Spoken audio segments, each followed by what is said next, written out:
Hong Kong आउनुको लागि के गर्नुपर्छ भनेर धेरै साथीहरूले सोध्नु भएको छ। अब हङकङ आउनुको लागि चाहिँ कि हङकङमा जन्मिनु पर्यो कि भने हङकङ आइडीवालासँग बिहा गर्नु पर्यो। अब नेपाली पासपोर्टलाई चाहिँ भिसा दिँदैन।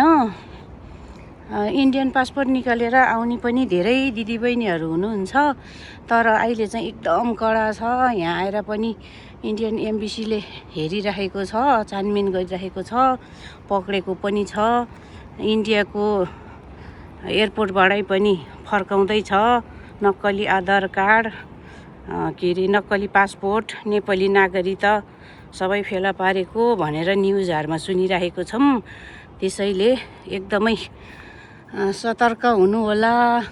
पैसा कमाउने भन्दैमा त्यसै हाम नफाल्नु होला भन्न चाहन्छु।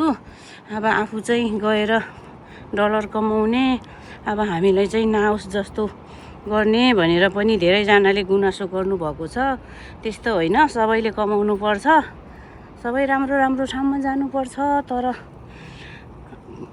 एकदमै होसियारी भएर जानुपर्छ भन्ने कुरा हो। हाम्रो दिदीले चाहिँ उहाँ पानी हाल्दै हुनुहुन्छ, म चाहिँ यहाँ हेल्प गर्दैछु।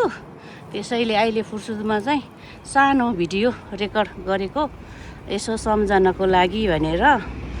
अनि अरू देशमा जाने जस्तो सजिलो भिसा लाग्दैन हो हङकङ आउनको लागि।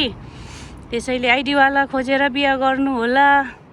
अब आफै हङकङमा नजन्मिएको भएपछि एउटा आइडीवाला पट्याउनु होला भन्न चाहन्छु। अनि मेरो यो काम गर्ने ठाउँबाट चाहिँ देख्ने दृश्य यो डाँडा, उता एकदमै ठुलो बुद्धको मूर्ति छ, लाम्ताउ बुद्ध भन्छ।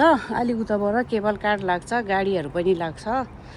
यो तल चाहिँ रेल पनि हिँड्छ, तर टालिएको छ नि त, देखिँदैन, खतरा हुन्छ भनेर। यहाँ प्राइमेरी स्कुल पनि छ। यो सबै काम हामीले गर्ने हो। फुलको चाहिँ